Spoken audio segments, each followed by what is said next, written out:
गर्नलाई धेरै प्रब्लमहरू सल्भ गर्नलाई स्पेशली आइसोलेटेड इनर्जी सिस्टमको इस्युजहरूलाई चाहिँ सल्भ गर्नको लागि बनाइयो। तर त्यसमा पनि केही इस्युजहरू छन्, जस्तै टेक्निकल इस्यु, सोसियल इस्यु र हामी इकोनोमिकल इस्युजलाई चाहिँ अलिकति इम्पोर्टेन्ट रूपमा हेर्छौँ। अरू इस्युजहरू पनि छन् र त्यो इस्युजहरूको बारेमा चाहिँ डिस्कस गर्न एकदम इम्पोर्टेन्ट छ है।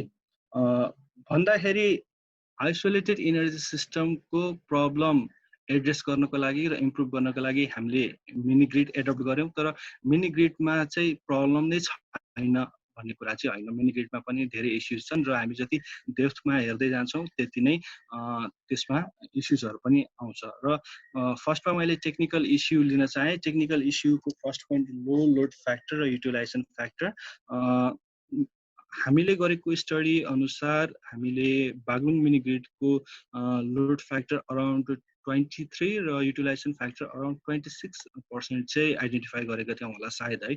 भन्नुको अर्थ एकदम कम छ र जसको कारणले गर्दाखेरि कति केसमा चाहिँ टेक्निकल इस्युजहरू पनि आइरहेको छ र इकोनोमिकल इस्युजहरू पनि आइरहेको छ।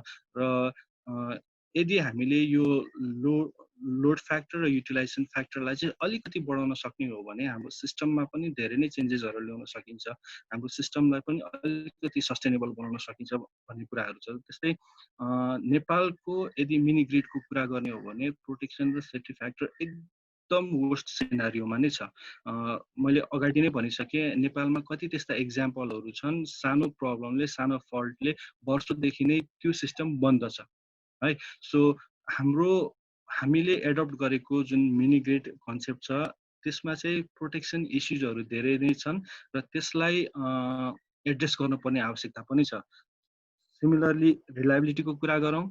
रिलायबिलिटी भन्ने बित्तिकै अब हामी नेपाल इलेक्ट्रिसिटी अथोरिटीको नेसनल ग्रिडको रिलायबिलिटीको कुरा गर्न सक्छौँ, जुन आफैमा हामीले फिल गरिरहेको।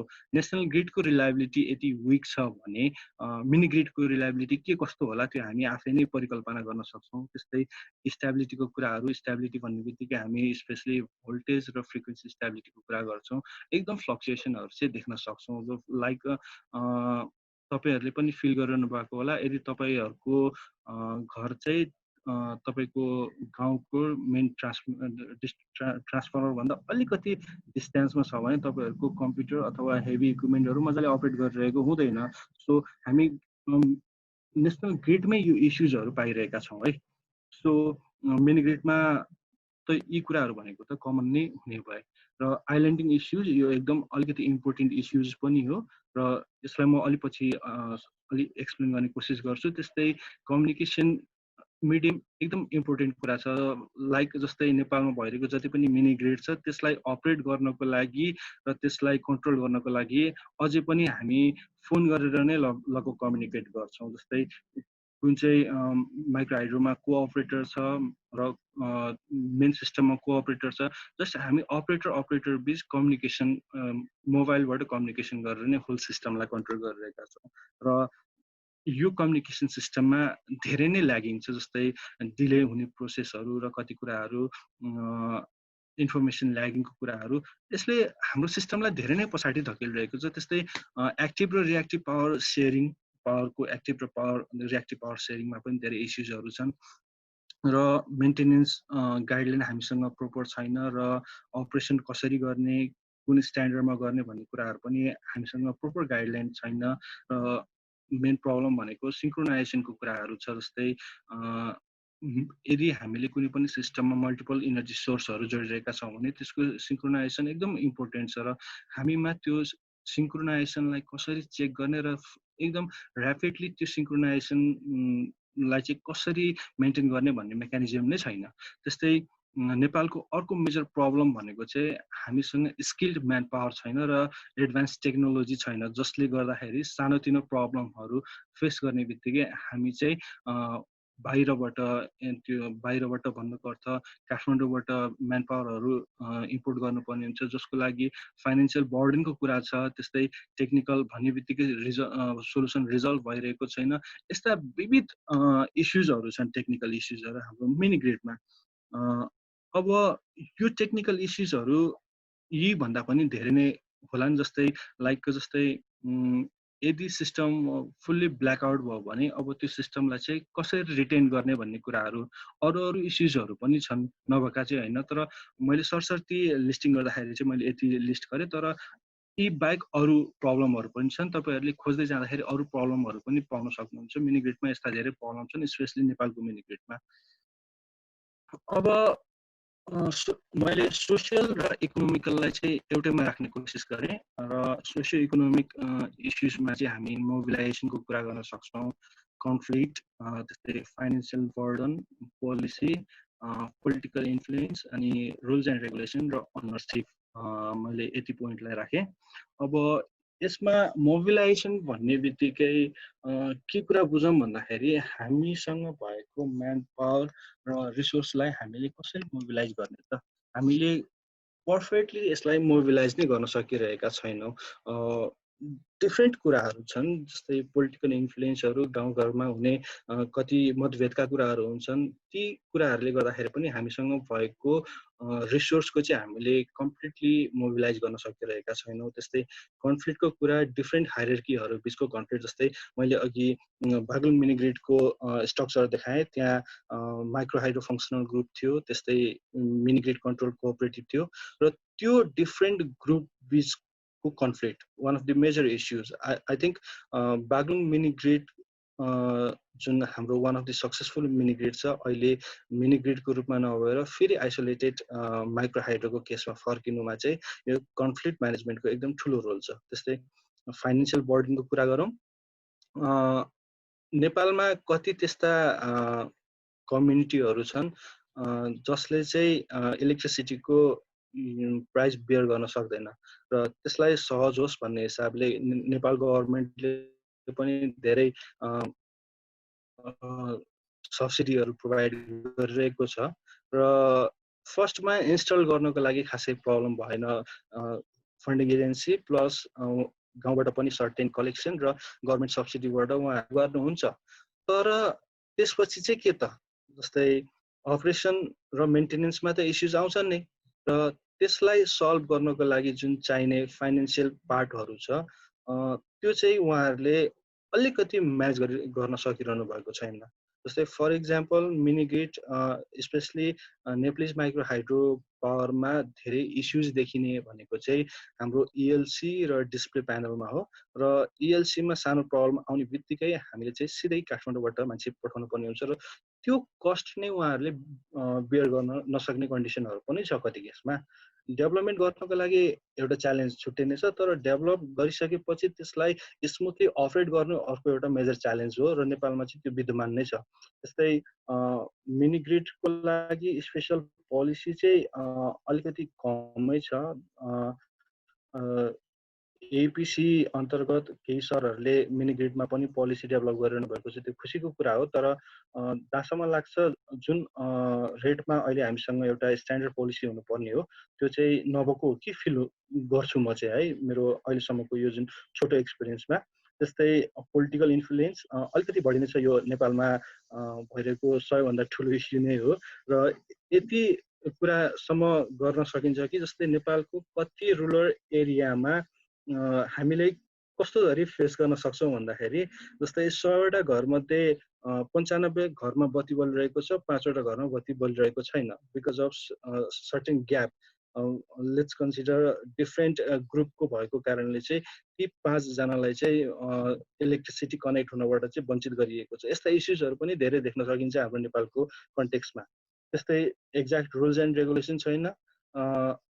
यसमा हामी इजिली के भन्न सक्छौँ भन्दाखेरि नेपालको पावर सिस्टमको ग्रिड कोडको कुरा गर्ने हो भने त्यो पनि अहिले अपडेटेड कन्डिसनमा चाहिँ छैन। आई थिङ्क 2000को दशकमा बनेको जुन ग्रिड कोड छ हामी त्यसैलाई नै फलो गरिरहेका छौँ। अहिले नयाँ ग्रिड कोड चाहिँ निकाल्न सकिरहनु भएको छैन। झन् मिनी ग्रिडमा त ती रुल्स एन्ड रेगुलेसन आउने भनेको अलिकति अहिलेको केसमा अलिकति गाह्रै छ कि जस्तो लाग्छ मलाई।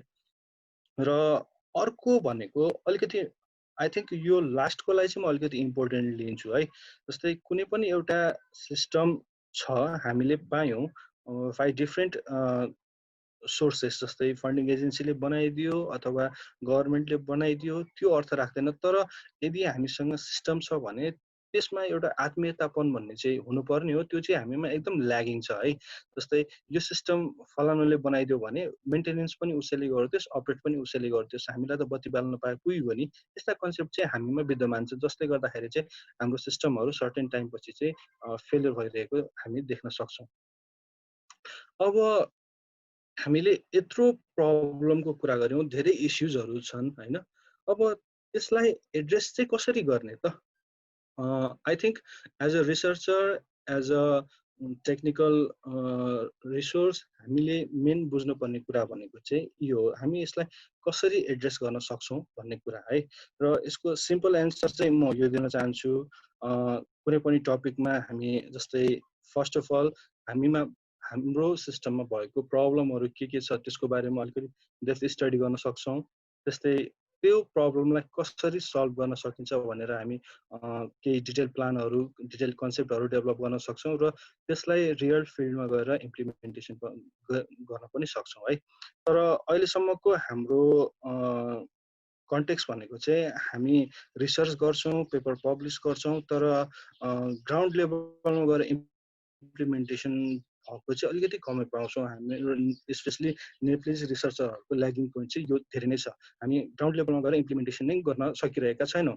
तर हाम्रो अहिले जुन लेटेस्ट प्रोजेक्ट जुन मिनी माइक्रोग्रिडको छ, र त्यसमा चाहिँ हाम्रो अब्जेक्टिभ, हाम्रो गोल भनेको चाहिँ कुनै एउटा मिनी ग्रिडमा गएर सिस्टम इन्स्टल गर्ने नै हो। लेट्स होप अब यो कोरोना भाइरसको इस्युजले गर्दाखेरि त्यो हाम्रो प्लानिङलाई चाहिँ खासै असर नगरोस्, तर टार्गेट चाहिँ अझै पनि हाम्रो त्यही नै छ।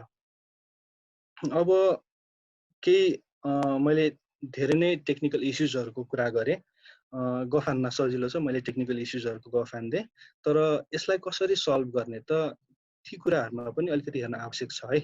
र यो जुन मैले अहिले सोल्युसनको कुराहरू गरिरहेको छु, यो साइन्टिफिकल्ली एकदम राम्रो नै छ भनेर चाहिँ भन्न सकिँदैन।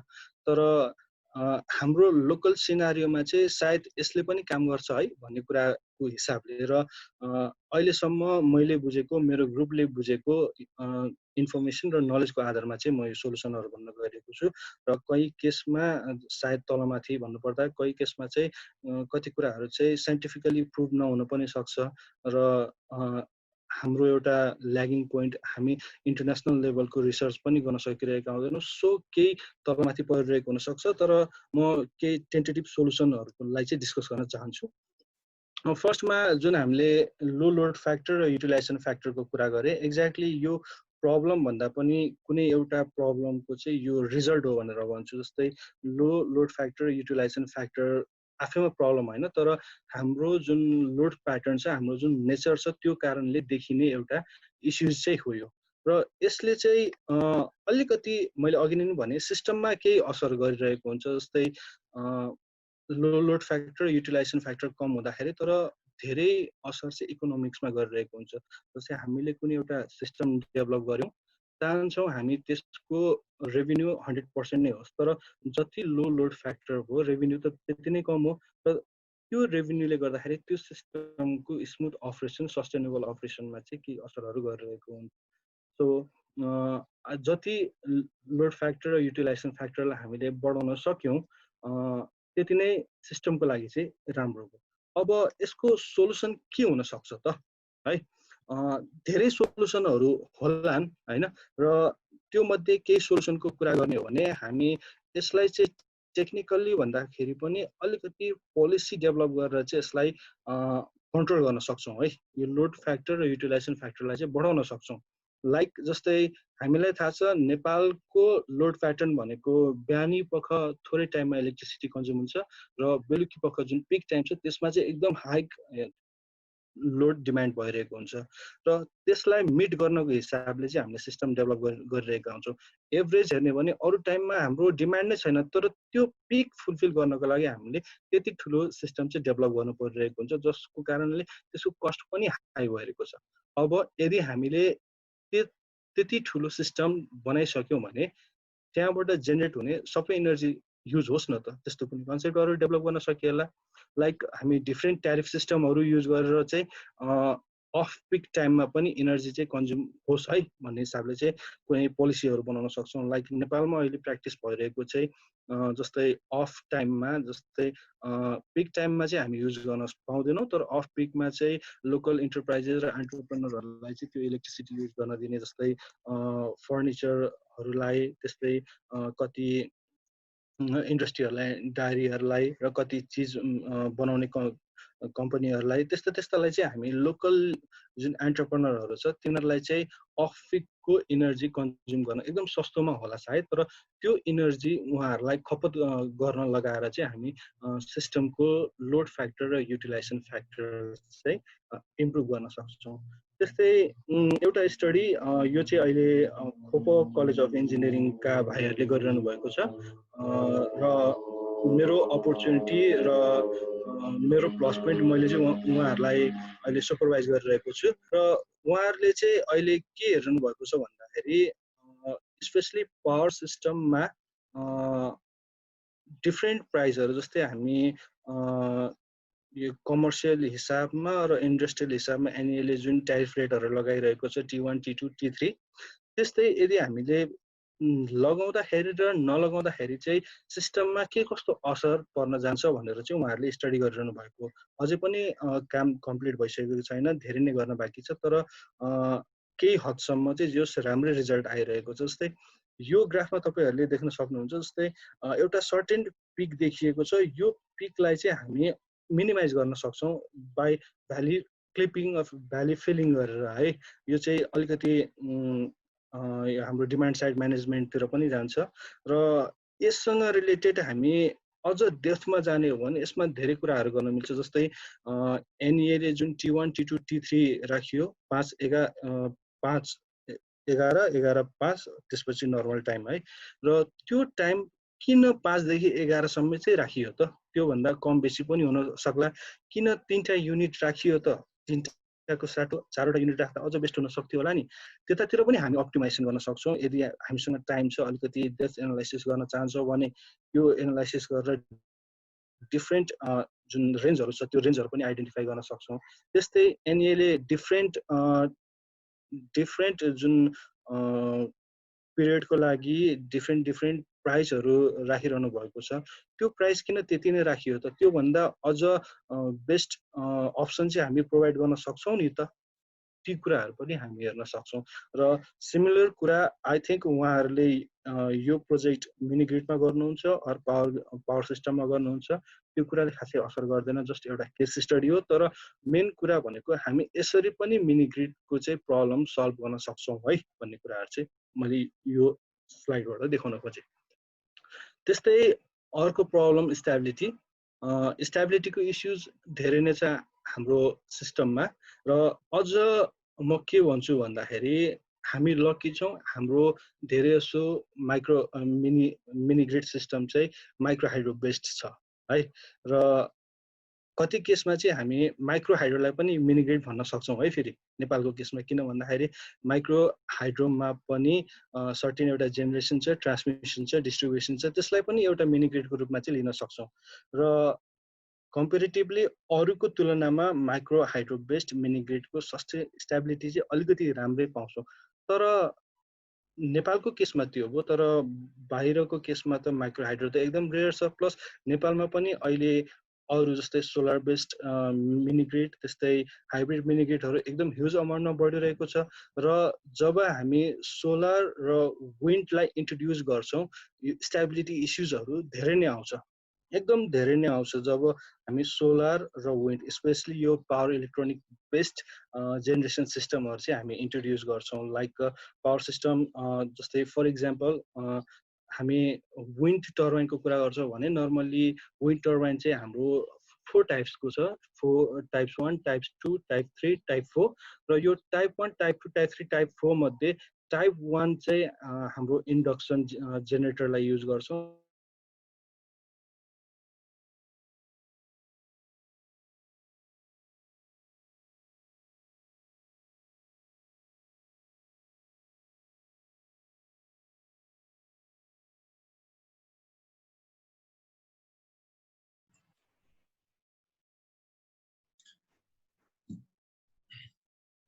आशिष सर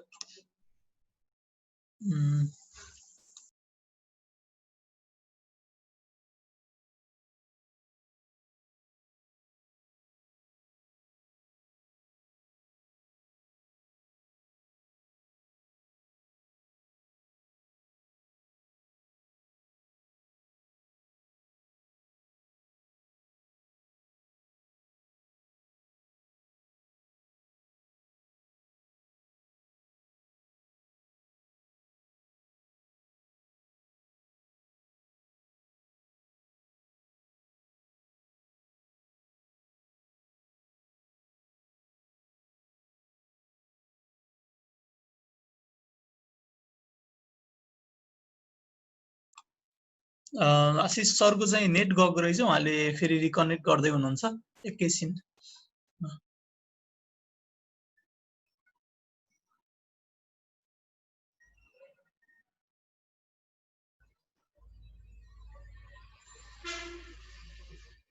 र हामीले यो प्रेजेन्टेसनको अन्तिममा चाहिँ केही क्वेसनहरू पनि लिनेछौँ र केही क्वेसनहरू छन् भने तपाईहरुले च्याटमा अथवा यो Q&A मा लेख्न सक्नुहुन्छ अथवा ह्यान्ड रेज गर्नु होला, हामी त्यही अनुसार तपाईहरुलाई अनम्युट गर्छौं।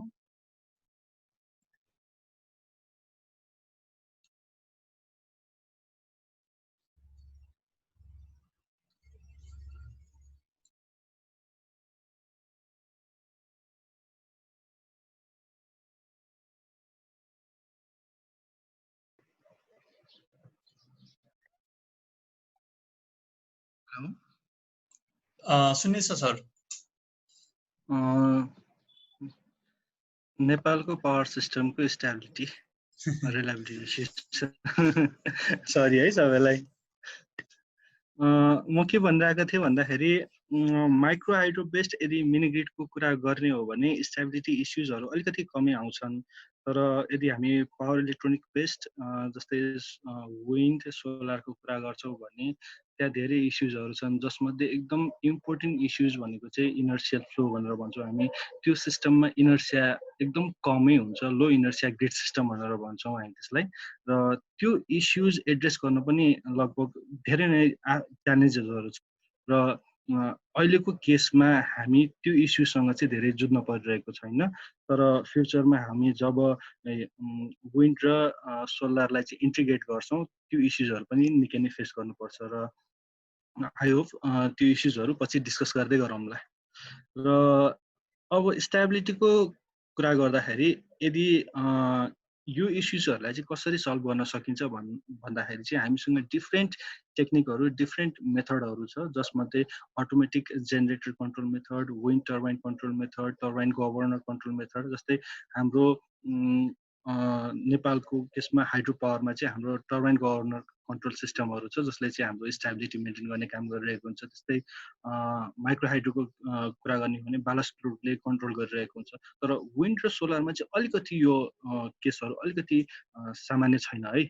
त्यस्तै डाइनामिक डिमान्ड कन्ट्रोल मेथड पनि छ, प्रेडिक्टिभ कन्ट्रोल मेथड।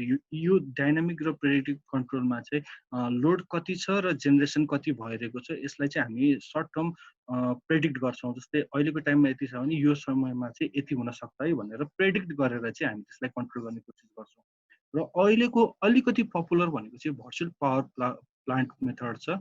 यसमा चाहिँ हामी कुनै एउटा भर्चुअल पावर प्लान्टलाई इन्ट्रोड्युस गर्छौँ, जसले चाहिँ त्यो स्टेबिलिटीलाई चाहिँ मेन्टेन गर्ने काम गर्छ एउटा सर्टेन टाइमको लागि, र त्यो सिस्टमको स्टेबिलिटी चाहिँ लङ टर्मसम्म चाहिँ स्टेबल भइरहोस् भनेर। यो एकदम रमाइलो मेथड छ र एकदम युनिक मेथड छ।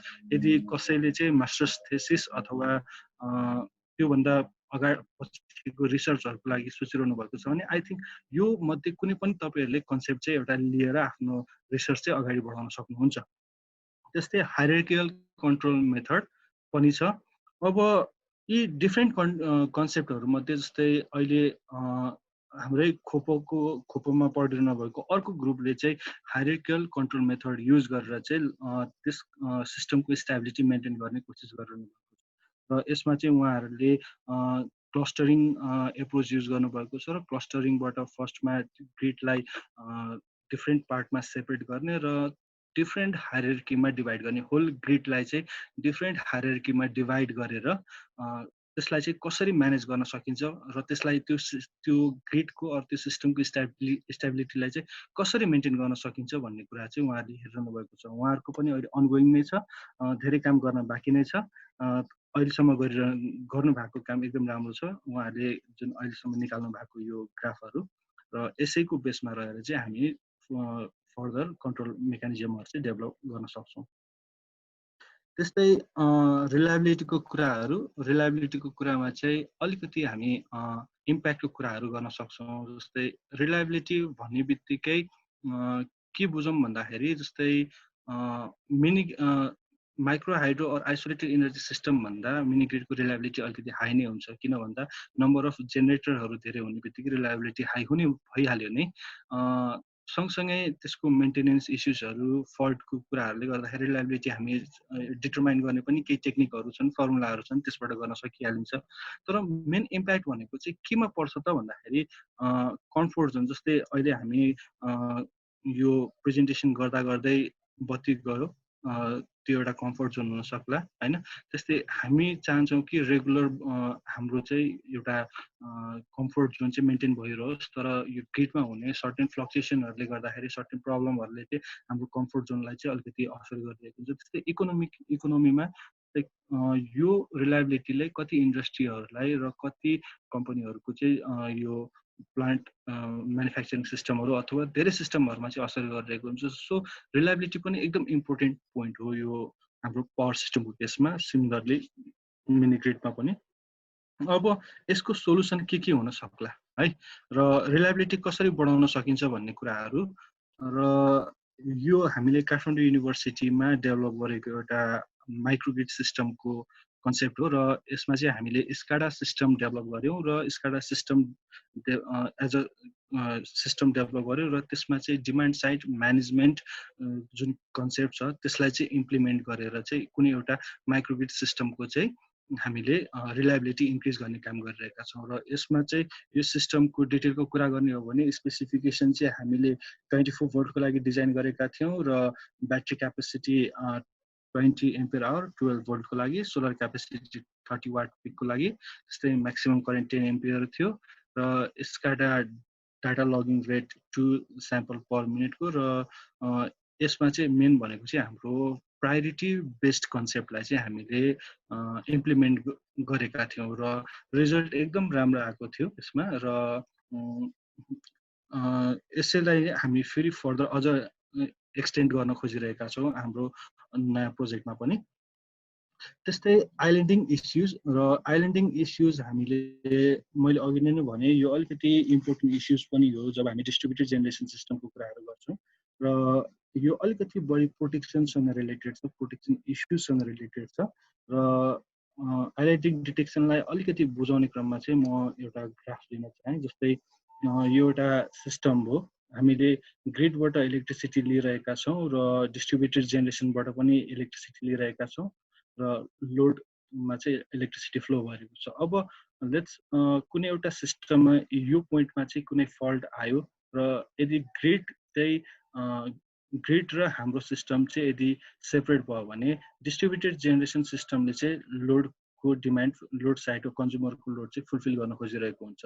तर लोड र यो डिजिएसको ब्यालेन्स नमिल्न सक्छ, चाहिएको जस्तो रिक्वायरमेन्ट तलमाथि पर्न सक्ला। त्यसले गर्दाखेरि केही इस्युजहरू हुनसक्छ। भन्नुको अर्थ त्यहाँ केही सिस्टम फ्लक्चुएसनहरूको कुराहरू आउँछ। त्यस्तै अर्को भनेको चाहिँ प्रोटेक्सन इस्युज अलिकति इम्पोर्टेन्ट छ यो आइल्यान्डिङ केसमा चाहिँ। र त्यसलाई रिजल्भ गर्नको लागि चाहिँ हाम्रो सिस्टममा यदि कुनै फल्ट आयो भने यो केसमा यदि कुनै फल्ट आयो, यो सिस्टम यदि सेपरेट भयो भने त्यो केसलाई चाहिँ हामी आइल्यान्डिङ कन्डिसन भनेर भन्छौँ। यदि हाम्रो सिस्टम चाहिँ ग्रिडसँग सेपरेट भएको छ भने है, र त्यो केसमा डिजिएसले पावर सप्लाई गर्ने ट्राई गर्छ र त्यो केसमा यो ग्रिडसँग जोडिएको ट्रान्सफर्मरमा पनि केही प्रोटेक्सनका इस्युजहरू हुनसक्छ र प्लस हाम्रो लोडमा पनि धेरै इम्प्याक्ट गर्न सक्छ। सो यो डिजिएसलाई पनि अब चाहिँ हामीले सर्टेन टाइमको लागि चाहिँ सेपरेट गर्नुपर्ने हुन्छ है, र त्यो सेपरेट गर्ने टेक्निकलाई चाहिँ हामी एन्टी आइल्यान्डिङ भनेर भन्छौँ। आइल्यान्डिङबाट हुन सक्ने इस्युजहरूलाई रिड्युस गर्नको लागि चाहिँ हामी डिजिएसलाई पनि केही टाइमको लागि चाहिँ अफ गरिदिन्छौँ, त्यसलाई चाहिँ एन्टी आइल्यान्डिङ भनेर भन्छौँ। र यो कन्सेप्ट IEEE को स्ट्यान्डर्ड अनुसार चाहिँ यदि कुनै पनि सिस्टममा